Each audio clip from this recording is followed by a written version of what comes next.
Hey everybody, welcome back to another episode of your recipe of the week.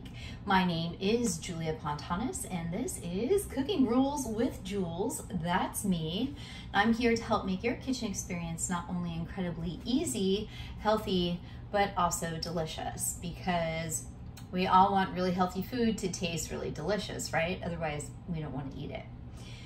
For today, I have something for all of you who buy veggies and then let them sit in your refrigerator because you don't make them and they are just on the edge of going bad, or perhaps it's like use it or lose it. So this recipe is for all of you out there, and it is also completely veggie friendly. So for once, I am actually not using any type of protein besides chicken stock in this soup. I just gave it away. But before I get too much more into this video, thank you as always for your support of my page or channel, whether you are on YouTube or Instagram. I appreciate all of you. I hope you enjoy these videos, and I hope you enjoy me having fun talking to the camera and showing you all of my cooking skills in Mom's retro kitchen. So fingers crossed this changes in the next 4 weeks. Anyways, moving right along. Today, I'm going to make for you a Tuscan themed veggie soup. And the reason why it would be Tuscan is because I have here for us, I did buy some Tuscan kales. Remember, kale's on one of those dirty dozen lists, so it means it's a heavily treated with pesticide type of crop. This one is organic, so that one we can limit out all of those pesticides. But true story, Mama Cookie buys a ton of squash and zucchini, and now it is left in the refrigerator for me to do something with before it goes bad, because food waste is terrible. So that's what we're doing. So I have here in this soup a ton of chopped vegetables. So now I've already roasted some of these vegetables earlier in the week, and now I'm gonna throw them into the soup. It'll give added flavor. I also have about, I don't know, a pound of summer squash. Let's say a half a cup of sun-dried julienne tomatoes, and julienne just means the cut, right? So see that? See how it's thin and skinny? That is a julienne, and these have a nice little smoky flavor to them. And then of course, the star of our soup is always going to be our mirepoix, and what that is the trifecta of deliciousness here, which is chopped onion, celery that was about ready to have its last breath, and carrots. And then of course I have here 3 cloves of garlic, which I have only peeled off the shell. I have not even taken it off all the way. They're still fully in their husks. I think I just dropped a carrot on the floor on the opposite side of the room. Totally cool. I'll go get that later. I'm gonna drop these right into my soup. And that's really all you need, besides, of course, chicken broth. So make sure that if you're going straight paleo, that there is no sugar in your chicken broth. This one is from Aldi. It has sugar. It is organic, but it's sugar. This one is from Trader Joe's, and we have no sugar, but we do have added oil. So pick your battles. For my seasonings, I have marjoram, which is kind of like a minty basil. I have oregano, which I may or may not add something else besides that in there. Turmeric. This is the stuff that makes chicken soup delicious. You only need a little bit because it can get very strong very fast, and it will stain your fingers and countertop.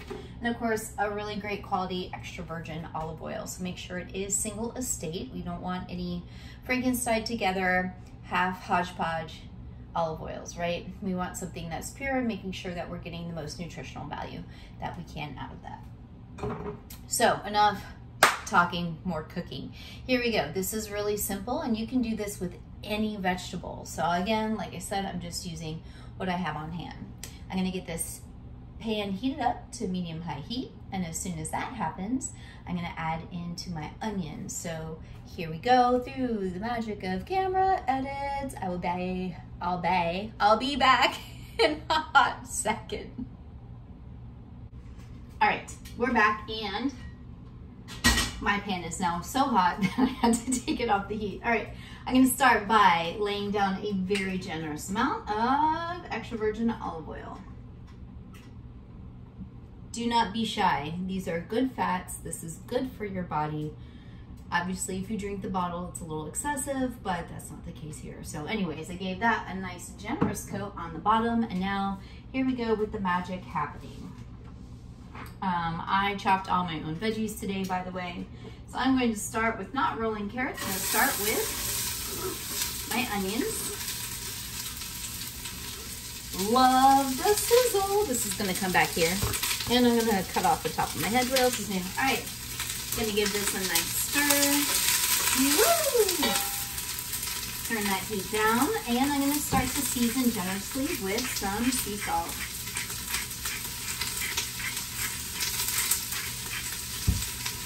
The other great thing about doing an all vegetable soup, and especially whenever all of the veggies are cut in the same size, right? So you want to make sure that you have equal size veggies here, is that it's all going to cook approximately at the same time. So the cook time on this is not very high, which is great because it is hot in the kitchen and I am hungry, and so is Mama Cookie. So anyways, I'm going to let this go first. Most of the time I would not throw in my carrots right away because I hate mushy carrots, but in today's instance, because everything else is going to cook so fast, I'm going to add it in. So I'm going to wait till these onions are sauteed down. Those are a nice translucent color. Next comes part deux. Got our celery going in next. Maybe a carrot or two, who knows?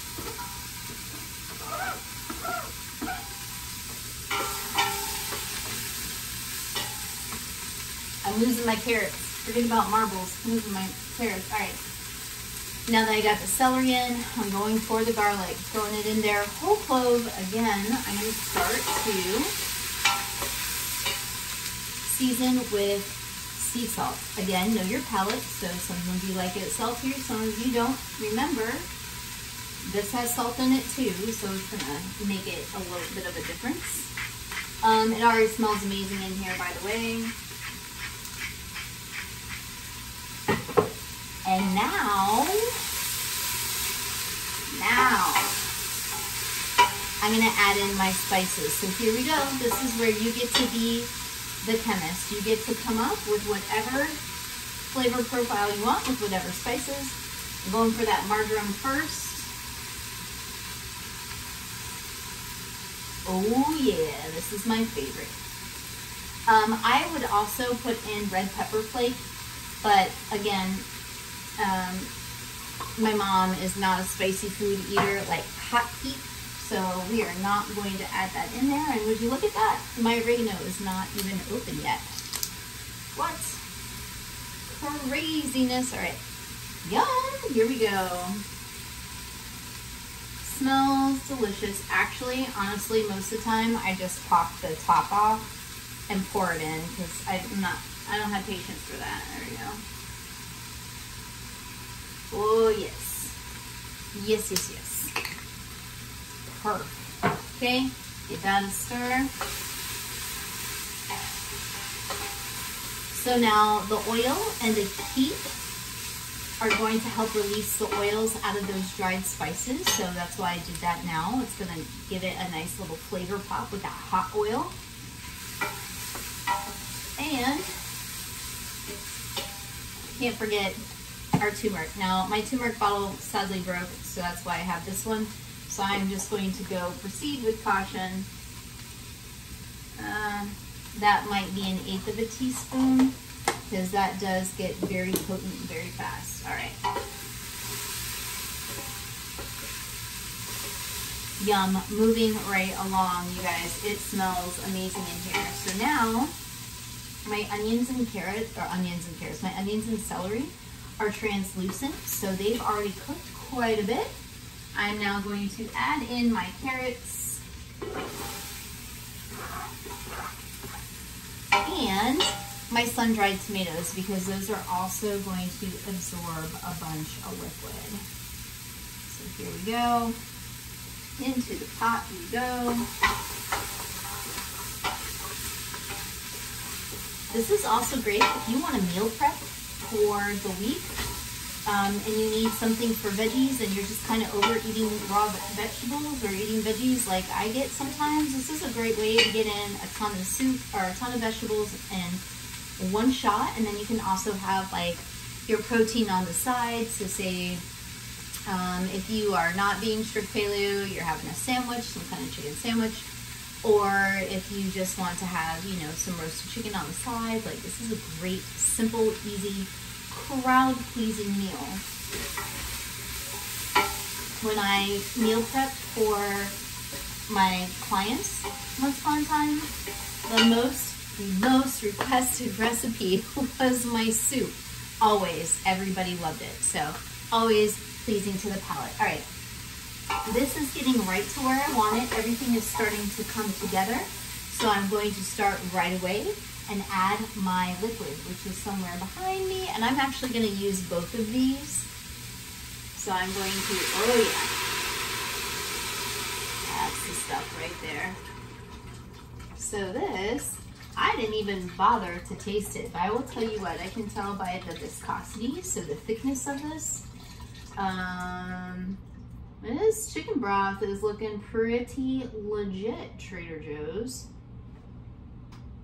It's probably because there are not any thickening agents in there, but it does have that little bit of canola oil in it. Okay. And now I'm gonna go for this one. So this one is lower sodium. And I can't get it open. What else is new? So this one is not quite as thick, but that's okay. All right, so I'm gonna get this up to a boil. So I'm gonna bring to a boil and then reduce it back down to a simmer. And then that's where the rest of the magic is going to happen. So once this comes up to a boil, I'm gonna give it a taste test as well. My little chefy skills are gonna tell me what I need to add. It's either gonna need more fat, more acid, more salt, or more sweet, but guess what? That sweet is gonna come right out of those sauteed veggies. All right, coming back at you. T-minus, probably 10 minutes.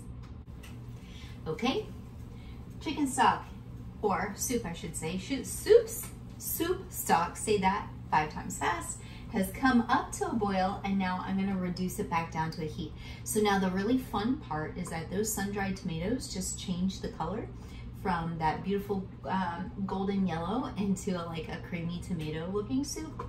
And I also decided to add in some thyme because I needed it a little bit more herbalicious, right? More salt, and it definitely needed more fat. So if you feel like when you taste your soup like it's missing like the bottom, if it feels like it has like no base to it, it most likely needs more fat. So don't be afraid of fat. Good fats are good. Olive oil, grass-fed butter. In fact, I might add a little bit of that in there later too. All right, so now that that is boiling, I'm gonna add in my kale. This whole bag is going to reduce down, so I'm just gonna dump it all in there. Look how beautiful green that is, right? This is triple washed, by the way, so I just didn't go dumping unwashed kale in there. I'm gonna give this a nice stir. And it's already melted down into my soup stock, which is great. So this is gonna be delicious. And then now I'm gonna add in also, wow, right away. Smelling good. All of this zucchini, or all of this squash and zucchini. And there is a lot. I got news for you. Okay, here we go. Into the pot. So now this also means I'm going to have to salt this. Like there is no way around it. Whenever you have a ton of veggies and a bunch of water, which is a chicken stock, you're going to have to salt your soup. So I am going to again bring this back up to a boil and then put more salt in. And then once I'm done, I'm going to come back and show you how to finish this off. This soup is right where I want it. We're almost ready to finish it off. Oops, there's all the steam, but as you can tell, that looks amazing and it smells delicious too. My soup has now been brought back up to a boil. I'm now going to turn it back down to a simmer, and lucky me, I forgot I totally had this flat leaf parsley. left in the fridge, so I'm going to peel off the leaves and just put it into my soup as well, because the more greens the better, right? I actually feel like the camera's a little crooked right now, you guys. Hopefully it's not. And I'm also going to give it a nice polish off with some lemon. And as always, thank you so much for joining me on my Cooking Rules with Jules. If you do like this page, go ahead, give it a like, give it a share, put it into your tagged folder for delicious things that you want to try out to eat. So until next time, I'll see you guys later. Bye.